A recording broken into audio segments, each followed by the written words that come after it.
Hello, guys. A very good evening to all of you. Today we are going to start a new topic, teacher education, अध्यापक शिक्षा। अध्यापक शिक्षा हम क्यों पढ़ते हैं और किस लिए पढ़ रहे हैं, उसकी क्या नीड है, क्या कॉन्सेप्ट है, क्या स्कोप है, क्या ऑब्जेक्टिव्स हैं, इसके बारे में हम इस पूरे टॉपिक में पढ़ेंगे। आप वीडियो को पूरे एंड तक देखिएगा। इसमें एक एक चीज़ बिल्कुल क्लियरली समझाई जा रही है, और जहाँ पर आपको कोई इशू हो then you can mail me और you can comment in the video session. Okay, तो सबसे पहले हम एक ये जो मैंने एक पिक दिया है, इसके थ्रू हम ये समझते हैं कि नीड ऑफ टीचर एजुकेशन क्या है। तो यहाँ पर देखिए 3 सर्कल बने हुए हैं, और उसका सेंटर पॉइंट जहाँ पर दिया, teacher is in the position to be a perfect counsellor. एक टीचर क्या है, एक परफेक्ट काउंसलर होता है जो आपके एक सेंटर पॉइंट को समझ सकता है कि आप में क्या चीज़ की कमी है और किस चीज़ से आप परिपूर्ण हो। राइट, तो ये एक सबसे बड़ी चीज़ होती है। अब इन तीनों सर्कल्स को आप समझिए। सबसे पहले में क्या दिया है, अंडरस्टैंड्स स्टूडेंट्स पर्सनालिटी। एक छात्र का व्यक्तित्व समझना टीचर के लिए बहुत ज़्यादा ज़रूरी होता है।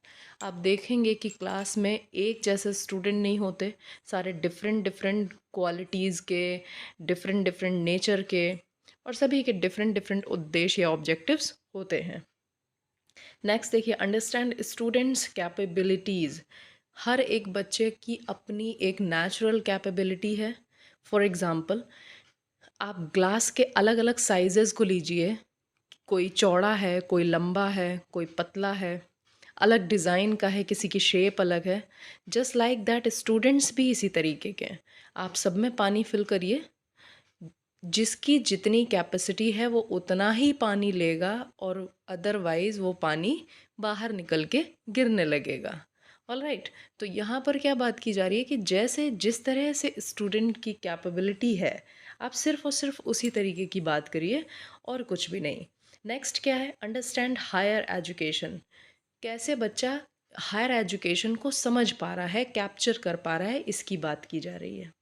ठीक है, तो एक अच्छे टीचर में, या यूँ कह सकती हूँ कि एक अच्छे काउंसलर में, ये 3 क्वालिटीज़ बहुत ज़्यादा ज़रूरी हैं। तो एक टीचर बनने के लिए ये 3 क्वालिटीज़ का होना बहुत ज़्यादा ज़रूरी है। तो नीड ऑफ़ टीचर एजुकेशन क्या है, इन तीनों को समझने के लिए हम अपनी क्वालिटीज़ को कैसे डेवलप करेंगे, इसकी बात आज के वीडियो में हम करेंगे, आज के टॉपिक में हम करेंगे। ठीक है, आई होप आप सभी बहुत बेहतर होंगे, और आई थिंक कि इस वीडियो को देख करके आपको एक्चुअली टीचर एजुकेशन क्या है, इसको आप समझने का पूरा प्रयास करेंगे। ओके, तो सबसे पहले है कि concept of teacher teacher education क्या है। टीचर एजुकेशन एक नॉर्मल, मैं आपको एक लाइन से समझाती हूँ कि जो अध्यापक शिक्षा है वो अध्यापकों के प्रशिक्षण या ट्रेनिंग की क्या है, एक अरेंजमेंट है। ठीक है, एक बच्चा, जैसे एक स्टूडेंट एक अच्छा टीचर कैसे बनेगा। सबसे पहली चीज़ तो उसके पास भी एक अच्छा टीचर उसके सामने आना चाहिए। टीचर्स बहुत सारे हैं, बहुत सब कुछ है, बट आप देखिए कि किसी की पर्सनैलिटी अलग तरीके की है, किसी की पर्सनैलिटी अलग तरीके की है, बट एक टीचर में टीचर का मिलना ये बहुत इम्पॉर्टेंट है, जो हर जगह अवेलेबिलिटी नहीं हो पाती। तो क्यों नहीं हो पाती, अभी हम सभी स्टूडेंट हैं, इस चीज़ को हम अच्छे से अपने अंदर डेवलप कर सकते हैं। ठीक है, एक सक्षम, आत्मनिर्भर, अनुशासित, वर्ड्स पर ध्यान दो। एक कैसा सक्षम होना चाहिए, आत्मनिर्भर होना चाहिए, अनुशासित होना चाहिए, चरित्रवान, जो बहुत ही बाई बाई कैरेक्टर भी अच्छा हो, इन सभी गुणों से युक्त जो स्टूडेंट होगा, ठीक है, युक्त विद्यार्थी के लिए आवश्यक है उसकी उच्च कोटि की शिक्षा व्यवस्था। मतलब अगर ये सारी क्वालिटीज़ एक स्टूडेंट में मिलती हैं, तब हम उसकी हायर एजुकेशन को बहुत बेहतर बना सकते हैं, जो न केवल एक जो हमारा सिलेबस है उससे कंप्लीट नहीं की जा सकती। ठीक है, बल्कि इसके लिए क्या है, एक सक्षम अध्यापक की भी आवश्यकता होती है। मतलब इन सारी चीज़ों को देखते हुए जब हम किसी बच्चे को एक हायर एजुकेशन में पढ़ाते हैं, फॉर एग्ज़ाम्पल जब हम एक एजुकेशन से बीए किया हुआ बच्चा उसके बाद जब बीएड या एमएड करता है, तो वहाँ पर अगर उसे एक कैपेबल, एक नेचुरल टीचर नहीं मिलता, तो वो उस टीचर से एक नेचुरल टीचिंग एक्सेंट को नहीं पा सकता। ऑलराइट, तो हम इसकी बात कर रहे हैं कि टीचर एजुकेशन कितनी इम्पॉर्टेंट है और क्यों इम्पॉर्टेंट है। ठीक है, तो फर्स्ट हमारा ये कॉन्सेप्ट है, concept of teacher education. First वाली आप पूरी डेफिनीशन पढ़िए। शिक्षा के ऊपर बालक के संपूर्ण विकास का दायित्व होता है, अतः उसका दायित्व है कि वह बालक को एक सभ्य नागरिक के रूप में विकसित करे। मतलब शिक्षक के ऊपर क्या है, बालक के ऑल ओवर डेवलपमेंट की क्या है, रिस्पॉन्सिबिलिटी है। सबसे पहले तो एक बच्चे को हमें क्या बनाना है, एक सभ्य नागरिक बनाना है। ठीक है, जब हम उसे एक सभ्य नागरिक बनाएंगे, जब वो एक अच्छा इंसान बन पाएगा, तभी वो अपने प्रोफेशन में भी एक अच्छी क्वालिटी को दिखा पाएगा। ऑलराइट, अतः आवश्यकता है कि पहले शिक्षक स्वयं के द्वारा स्वयं को उपयुक्त मूल्यों तथा कौशल के से समावेशित करे कि वह बालकों में प्रजातंत्र, धर्मनिरपेक्षता तथा समाजवादी मूल्यों का विकास करे। टीचर्स बहुत सारे हैं, सभी हैं, हम सभी टीचर हैं। चाहे एक बच्चा हो वो भी एक टीचर बन सकता है कि वो आपको कुछ एक शिक्षा दे सकता है। अब यहाँ पर मेनली हम टीचर पर फोकस करेंगे, तो आप यहाँ पर ये देखिए, एक टीचर जो अपने सारे स्टूडेंट में एक कैसे रखेगा, समान भाव रखेगा। ये नहीं कि किसी और से कोई एक स्टूडेंट एक टीचर की बहुत ज़्यादा तारीफ़ कर रहा है, तो वो सिर्फ़ और सिर्फ उसी के ऊपर ही फोकस कर रहा है, या कोई स्टूडेंट एक टीचर की बुराई कर रहा है, तो वो टीचर उस बच्चे को नहीं ठीक समझ रहा। तो ये चीज़ें एक टीचर में नहीं होनी चाहिए। ठीक है, टीचर सोशल है, सोशल वर्कर है, तो वो हमेशा हमेशा समाज के डेवलपमेंट की बात करेगा, ना कि वो अपनी पर्सनल चीज़ों को उस प्रोफेशन में लेकर आएगा। ठीक है, तो ये है टीचर एजुकेशन का कॉन्सेप्ट। सेकंड पढ़िए, अब एक भावी शिक्षक को व्यावसायिक कौशलों के साथ साथ उन ज्ञान कौशल तथा अभिवृत्तियों का स्वयं में विकास करना अधिक आवश्यक है, जो उसे शिक्षा के द्वारा अपेक्षित सामाजिक परिवर्तन बनाने में उसकी भूमिका को अधिक प्रभावशाली बना सके। मतलब आप प्रोफेशनल तो हैं, मान लिया, लेकिन आपके अंदर जो इनहेरेंट क्वालिटीज़ हैं, जो आपके अंदर इनबिल्ट हैं, आप उनको भी पहचानिए। जब तक आप अपने आप को नहीं निखारेंगे, तब तक आप बच्चों को नहीं निखार सकते। तो टीचर बनने के लिए सबसे पहले आपको एक सभ्य इंसान बनना पड़ेगा, देन आप आगे कुछ अच्छा कर सकते हैं, आप अपने स्टूडेंट को बेहतर बना सकते हैं। ठीक है, अपने अंदर की नेगेटिविटी को हटाइए, तब जा कर के आप एक बेहतर शिक्षक बन पाएंगे। ठीक है, तो ये है हमारा कॉन्सेप्ट ऑफ टीचर एजुकेशन। इसके आगे हम देखते हैं, नेक्स्ट है हमारा मीनिंग ऑफ टीचर एजुकेशन। इसको पढ़िए। अध्यापक शिक्षा से तात्पर्य अध्यापकों की प्रशिक्षण व्यवस्था से है। एक सक्षम, आत्मनिर्भर, अनुशासित, चरित्रवान आदि गुणों से युक्त विद्यार्थी के लिए उच्च कोटि की शिक्षा व्यवस्था की आवश्यकता होती है। ये मैंने पहले भी आपको बोला था कि मतलब जो इतनी सारी क्वालिटीज़ हैं, तो उसको एक हायर एजुकेशन की ज़रूरत होगी, जो कि एक सिलेबस से कंप्लीट नहीं की जा सकती। तो उसके लिए क्या है, एक सक्षम और प्रशिक्षित अध्यापक का होना भी अत्यंत आवश्यक है। मतलब एक टीचर का होना बहुत ज़्यादा ज़रूरी है। रीज़न क्या होता है, एक बच्चे को हम एक सोशल उसके लिए स्टार्ट कर रहे होते हैं, मतलब सोसाइटी के लिए बना रहे होते हैं। जब हम एक किसी सोसाइटी के लिए किसी को बना रहे होते हैं, तो हम उसके ऑल ओवर डेवलपमेंट की बात करते हैं। और वो ऑल ओवर डेवलपमेंट होता कैसे है, कि मतलब इन सब की आवश्यकता को कंप्लीट करने के लिए हमें एक बेहतर टीचर की आवश्यकता होती है। तो वो टीचर मिलेगा कैसे, जब तक हम टीचर एजुकेशन नहीं पढ़ेंगे, तब तक हम वो एक टीचर नहीं बन सकते। तो इसके लिए गवर्नमेंट ने बहुत सारे कोर्सेज़ निकाले, जैसे हमारा बीएड हो गया, एमएड हो गया, डीएलएड हो गया, बीटीसी हो गया। तो ये सारे ट्रेनिंग कोर्सेज़ या फिर जो हमारे टीचिंग एजुकेशन कोर्सेज़ हैं, तो इनसे हम क्या है, एक एजुकेशन पा रहे हैं। कैसी एजुकेशन? टीचर एजुकेशन पा रहे हैं, ऑलराइट। तो हम इन सब को पा करके ही हम क्या कर सकते हैं, हम आगे की चीज़ों को बेहतर बना सकते हैं। एक नॉर्मल स्टूडेंट एक स्टूडेंट को ट्यूशन देता है, बट वो उसके अंदर टीचिंग एड नहीं आ सकता जब तक कि वो टीचर एजुकेशन को नहीं समझेगा। कुछ में ये चीज़ नेचुरली हो सकती है कि जैसे किसी बच्चे का ऑब्जर्वेशन स्किल बहुत स्ट्रॉन्ग है, तो वो अपने ही टीचर को देख करके समझ सकता है, बट हर किसी में ये चीज़ नहीं हो सकती। हम सभी बीएड करते हैं या कुछ भी करते हैं, तो ज़रूरी नहीं कि वो बीएड करने वाले बच्चे के अंदर टीचिंग का कीड़ा आ जाए। ओके। टीचिंग का कीड़ा आप में तब तक नहीं आएगा जब तक आप टीचर एजुकेशन की क्वालिटीज़ को अपने अंदर इनबिल्ट नहीं करोगे। तो ये है हमारा meaning of teacher education. Okay. Next हम पढ़ेंगे स्कोप ऑफ टीचर एजुकेशन। क्या क्या स्कोप है हमारे टीचर एजुकेशन में। फर्स्ट पॉइंट पढ़ते हैं, शिक्षक शिक्षा के माध्यम से शिक्षण पेशे के छात्र पूर्व प्राथमिक, प्रारंभिक और उच्चतर माध्यमिक स्तरों को पढ़ाने के लिए कुछ कौशल सीख सकते हैं।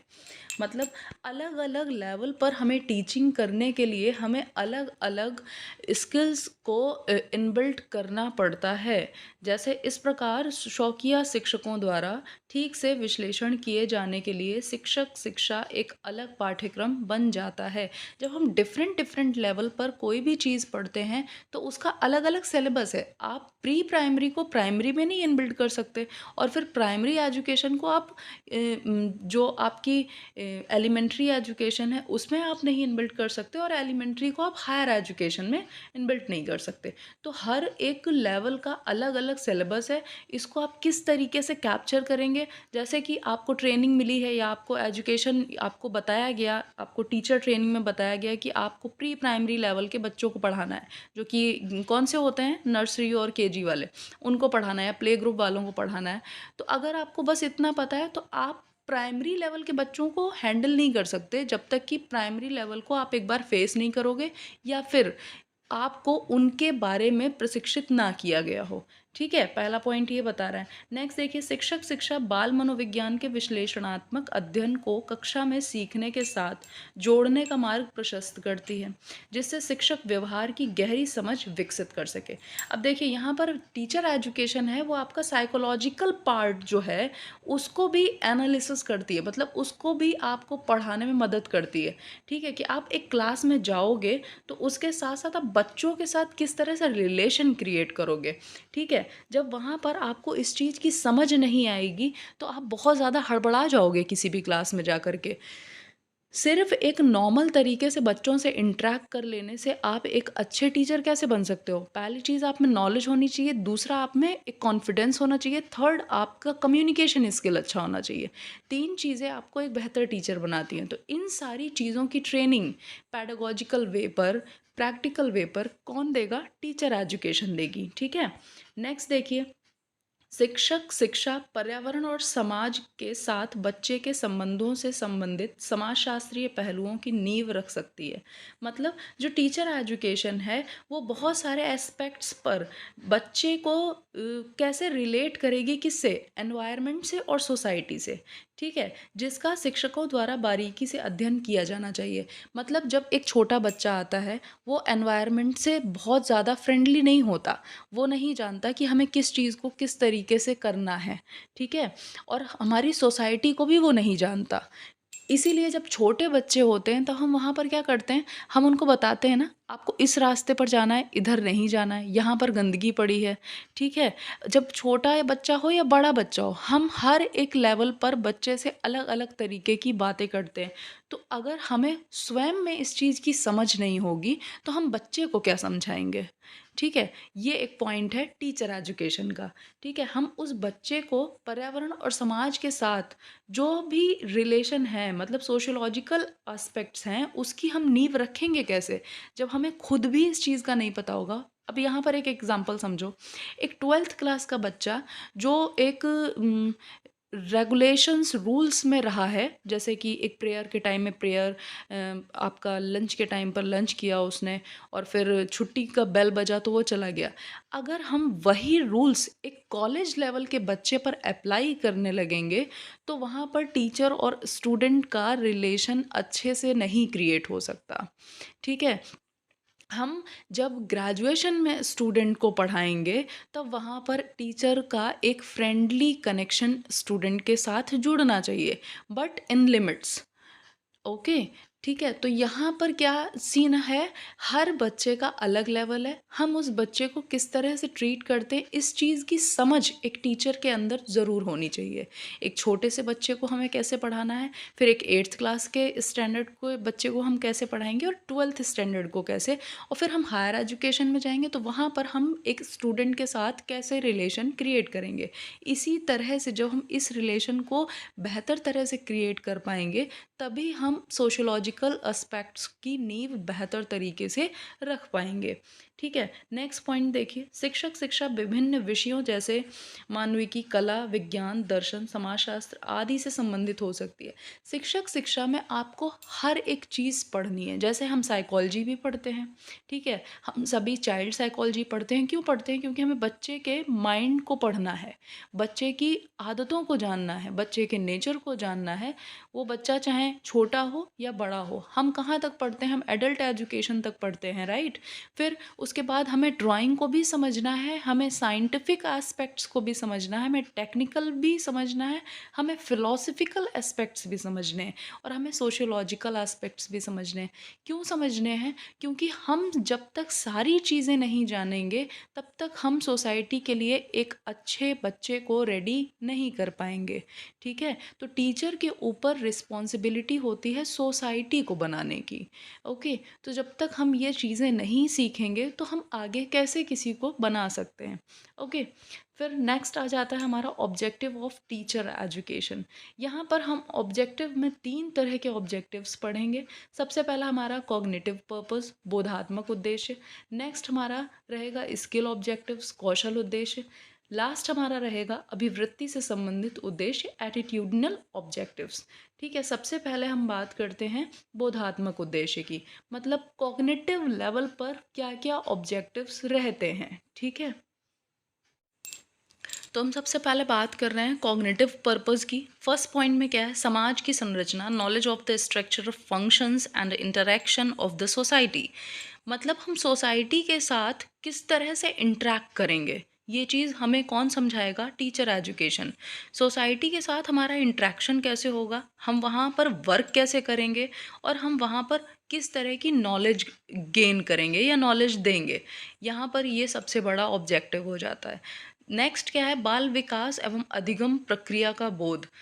कैसे हम चाइल्ड डेवलपमेंट को जानेंगे, what is the meaning of child development and it's learning process, और उसकी अधिगम प्रक्रियाएं क्या हैं। तो ये हमारा ऑब्जेक्टिव रहेगा यहाँ। नेक्स्ट क्या है, विकासशील बालकों की समस्याओं का बोध। जो हमारे डेवलपिंग स्टूडेंट्स हैं, डेवलपिंग चिल्ड्रन हैं, उनकी हम प्रॉब्लम्स को कैसे जानेंगे। डेवलपिंग और डेवलप्ड 2 वर्ड हैं जिनका अलग अलग मीनिंग क्या होता है। डेवलप्ड मीन्स होता है जो मैच्योर हो चुके हैं, जो डेवलप हो चुके हैं, और डेवलपिंग का मतलब क्या होता है, जो अभी इन प्रोसेस हैं, उनका प्रोसेस चल रहा है। तो हम इस चीज़ की समस्या का कैसे अनुमान लगाएंगे, किस तरह से हम इसको जानेंगे कि बच्चों में, डेवलपिंग बच्चों में क्या क्या प्रॉब्लम्स क्रिएट होती हैं। तो ये हमारे कैसे ऑब्जेक्टिव्स हैं, बोधात्मक। ठीक है, नेक्स्ट क्या है, विद्यालय के संगठन एवं प्रशासन का ज्ञान। हमें स्कूल मैनेजमेंट को जानना है कि स्कूल में क्या क्या तरीके से पढ़ाई की जाती है, वहाँ का करिकुलम क्या होता है, वहाँ का सिलेबस कैसे होता है, और उसके साथ साथ हम एडमिनिस्ट्रेशन को जानेंगे कि जो ऑफिस वर्क है, जो हमारा मैनेजमेंट वर्क है, उसको हम कैसे करेंगे। तो ये हमें कौन सिखाता है, टीचर एजुकेशन। लास्ट हमारा क्या है, knowledge and understanding of methods of examination and evaluation. हम सारी चीज़ें सीखने के बाद सबसे लास्ट में हम क्या चीज़ सीख रहे हैं, परीक्षा एवं मूल्यांकन की विधियों का ज्ञान। किस तरह से मूल्यांकन किया जाता है इसको हम समझते हैं, और दूसरी किस तरह से हम परीक्षा लेते हैं। जैसे आपने परीक्षा में सुना होगा आपके समेटिव असेसमेंट होते हैं, आपके फॉर्मेटिव असेसमेंट होते हैं, तो ये किस तरह से होते हैं, किस किस टाइम में होते हैं, इन सब चीज़ों का ज्ञान हमें कौन देगा? Teacher education. एक नॉर्मल ट्यूशन देने वाला इस चीज़ को बहुत रेयर जान पाता है। तो जो बीएड करता है उसको इस चीज़ की नॉलेज बहुत अच्छे से हो जाती है। बीएड के साथ-साथ आप टीचिंग ज़रूर कीजिए। जब तक आप प्रैक्टिकल नॉलेज गेन नहीं करेंगे, जबकि बीएड में भी लैबोरेटरीज़ होती हैं, ठीक है? जहाँ पर हम प्रयोग करते हैं, प्लस उसके साथ-साथ वहाँ पर प्रयोगशालाएँ होती हैं। किस-किस तरीके से कि वहाँ पर हम क्या करते हैं, वहाँ पर हम एक नाट्य प्रक्रिया द्वारा हम चीज़ों को समझते हैं। जो एक बहुत अच्छे कॉलेजेस हैं, बहुत अच्छे स्कूल्स हैं, इन सारी चीज़ों का वहाँ स्कोप बहुत अच्छे से है, और एक अच्छा टीचर आपको कहीं पर भी कुछ भी करा सकता है। ऑलराइट, नेक्स्ट देखिए आपका क्या है, कौशल उद्देश्य, स्किल ऑब्जेक्टिव्स क्या हैं। सबसे पहला, विभिन्न शिक्षण विधियों के प्रयोग की योग्यता एवं कौशल, abilities and skill to use different teaching method. अब बहुत सारे टीचिंग मेथड आपने बीएड में पढ़े हैं, उन टीचिंग मेथड को आपने कहाँ-कहाँ लगाना है। बीएड में भी पढ़ते हैं हम, और भी जगह पढ़ते हैं, तो वो टीचिंग मेथड आप कैसे यूज़ करोगे, इसकी शिक्षा कौन देगा? Teacher education. नेक्स्ट, शिक्षण विधियों का विकास एवं विषय के प्रयोग की योग्यता, ठीक है? Development of teaching methods and ability to use the subject. For example आप फिलॉसफी पढ़ा रहे हैं, या फिर मान लीजिए आप साइंस पढ़ा रहे हैं, और साइंस में कुछ ऐसी कैलकुलेटिव क्वेश्चन आ गया जहाँ पर आपको मैथ्स लगानी है, या फिर आप साइंस में कोई एक डेफिनेशन इस तरह की समझा रहे हैं कि वहाँ पर आपको नाउन समझाना है। जब तक आपको सारी चीज़ों की नॉलेज नहीं होगी, तो आप किस तरीके से उस टीचिंग मेथड में उस एग्जाम्पल को फिट करके किसी भी चीज़ को एक्सप्लेन करोगे, ठीक है? ये चीज़ आप में कैसे आएगी? ये चीज़ आएगी आपकी प्रैक्टिकल नॉलेज से, ये चीज़ आएगी आप में पेडागॉजिकल नॉलेज से। आपका पेडागॉजिकल माइंड डेवलप किस तरह से होगा? इन्हीं छोटे-छोटे प्रोसेस से होगा। ओके, नेक्स्ट क्या है? Effective skills and motivation. एक टीचर के अंदर कौन-सा स्किल बहुत ज़रूरी है कि एक उसमें इफ़ेक्टिव स्किल हो कि जैसे ही स्टूडेंट उसको सुने, तो सुनते ही रहें, या फिर समझें तो समझते ही रहें, ठीक है? और उस टीचर के अंदर मोटिवेशन होना चाहिए, ठीक है? मोटिवेशन जितना होगा, तभी वो अपने स्टूडेंट को बेहतर बना सकता है। ऐसा नहीं कि एक सिंपल सा टीचर, मीन्स सिंपल वर्ड नहीं लगाना, ठीक है? जैसे कि एक बुझा-बुझा चेहरा लिए कोई टीचर जब एंटर करता है क्लास में, तो आप वहाँ पर पढ़ना नहीं अच्छा महसूस करेंगे। आप उससे एनर्जी जब तक पॉज़िटिव नहीं पाएँगे, then you can't give your best efforts, ठीक है? तो ये एक पॉइंट है। लास्ट देखिए क्या है, शिक्षण के विशेष उद्देश्यों को निर्मित करने की योग्यता, ability to use evaluation methods and ability to organise co-curricular activities. हम किस तरीके से, मतलब हम शिक्षण में किस तरीके से अलग अलग एक्टिविटीज़ को इनबिल्ट कर पाते हैं। जैसे को करिकुलर एक्टिविटीज़ कैसे हो गई कि जब किस किस तरीके से एक्टिविटीज़ हो जाती हैं को करिकुलर, मतलब आप गेम की एक्टिविटीज़ कराते हो, जैसे आपके कॉलेज में स्पोर्ट्स डे चल रहा है या स्पोर्ट्स वीक चल रहा है, स्कूल में आपके सिंगिंग कंपटीशन है या डांस कंपटीशन है, इस तरीके की चीज़ों को आप किस तरीके से टैकल करते हो। देखा होगा आपने, हर टीचर हर कंपटीशन को नहीं कराता, जबकि वो है हिंदी सब्जेक्ट का, बट वो इतना एक्टिव, इतना स्किल्ड पर्सन है, वो आपको बहुत सारी एक्टिविटीज़ कराता है, ठीक है? और इस तरीके का टी और अलग-अलग सब्जेक्ट के टीचर नहीं करवा पा रहे हैं, तो उसमें क्या, उस टीचर में ये स्किल इनबिल्ट है ना। तो ये हो गया स्किल ऑब्जेक्टिव। समझ में आ रहा है, ये सारे के सारे स्किल ऑब्जेक्टिव से रिलेटेड हैं, तो हर एक चीज़ का एक स्किल होना चाहिए। नेक्स्ट क्या है, अभिवृत्ति से संबंधित उद्देश्य, एटीट्यूडनल ऑब्जेक्टिव्स। शिक्षण व्यवसाय के प्रति स्वस्थ एवं सकारात्मक दृष्टिकोण होना चाहिए। जो भी आपका टीचिंग प्रोफेशन है, उसके लिए आप बहुत ज़्यादा पॉजिटिव रहेंगे और हेल्दी रहेंगे। ये नहीं कि आप स्कूल में जॉब करने गए या फिर ट्रेनिंग पीरियड में आप जा रहे हो, तब वहाँ पर क्या हो रहा है कि आप बिल्कुल डल बैठे हुए हो एक साइड में, आप बच्चों से इंटरेक्ट नहीं कर रहे हो, आपको टीचिंग पसंद नहीं है फिर भी आप टीचिंग कर रहे हो, तो ये चीज़ आपके अंदर बिल्कुल भी नहीं होनी चाहिए।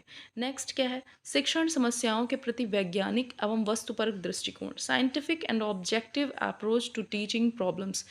टीचिंग करते हुए या फिर टीचर बनने में या फिर आपकी प्रैक्टिकल वर्किंग में कहीं पर कोई इशू आ रहा है किससे related, scientific and objective approach, तो उसको किस तरह से टैकल करना है और कैसा कैसे चीज़ें आ सकती हैं, वहाँ पर क्या है, आपका खुद का दृष्टिकोण काम करेगा कि आप किस तरीके का पॉइंट ऑफ व्यू रखते हो।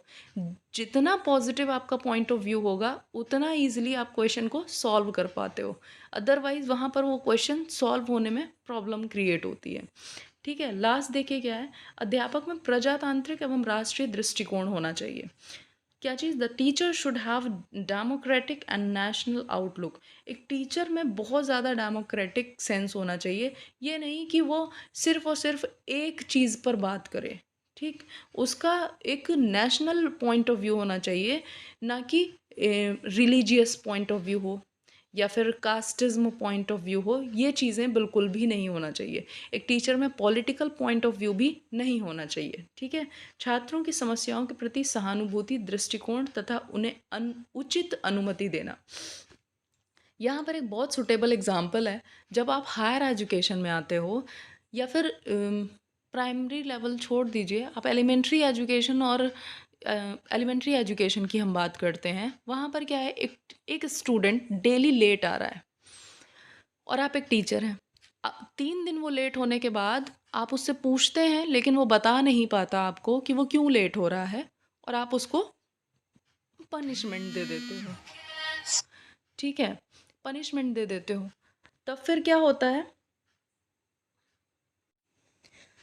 फिर आप वहाँ पर उस बच्चे को पनिशमेंट देते हो और वो बच्चा आपसे इंटरेक्ट नहीं कर पा रहा है कि एक्चुअली उसकी प्रॉब्लम क्या है। तो जो आप रिलेशन उससे नहीं क्रिएट कर पाए, ये आपकी प्रॉब्लम थी, और आपको वहाँ पर एक अच्छा पॉइंट ऑफ व्यू भी रखना चाहिए था, अपना दृष्टिकोण बहुत सुलझा हुआ रखना चाहिए था, और आपने उसकी बात नहीं समझी या उसने बताई नहीं और आपने उसे पनिशमेंट दे दी। फिर भी वो बच्चा लेट हो रहा है, अगर आप बाई चांस उस बच्चे की प्रॉब्लम को समझ पाते, तो वहाँ पर क्या होता, उस बच्चे को आप पनिशमेंट नहीं देते या आप उससे पूछ पाते। तो वहाँ पर एक टीचर का अपने स्टूडेंट के साथ रिलेशन अच्छा क्रिएट करना बहुत ज़रूरी होता है। तो इस रिलेशन को आप बहुत अच्छे से समझिए, तब आप वहाँ पर जब चीज़ों को समझ जाएँगे, तो आप अलाउ करना सीख जाएँगे, ठीक है? आप उनको परमिशन देना सीख जाएँगे, जो कि एक गाइडेंस परमिशन होगी। ऑलराइट, तो ये एक सीन हो गया। यहाँ पर आपके ऑब्जेक्टिव्स ख़त्म हो जाते हैं। फिर क्या है, objectives of teacher education at different level. सबसे पहला क्या है, elementary teacher education level, secondary teacher education level, and third है higher secondary teacher education level. इन तीनों लेवल पर हम अलग अलग टीचर एजुकेशन की बात करेंगे, बट वो हमारे नेक्स्ट वीडियो में होगा। अभी तक जो भी मैंने आपको पढ़ाया, आई होप कि आप सभी को क्लियर हुआ हो। अगर ना क्लियर हुआ हो देन आप पूछ सकते हैं, कुछ भी पूछ सकते हैं। ऑलराइट, तो यहाँ आज हमारा न्यू टॉपिक स्टार्ट हुआ था। सो थैंक्स अलॉट गाइज कि आपने मुझे इतनी देर तक सुना। आई होप कि आप सभी को टॉपिक क्लियर हुआ होगा। Okay, thank you very much. Please do subscribe, like and share.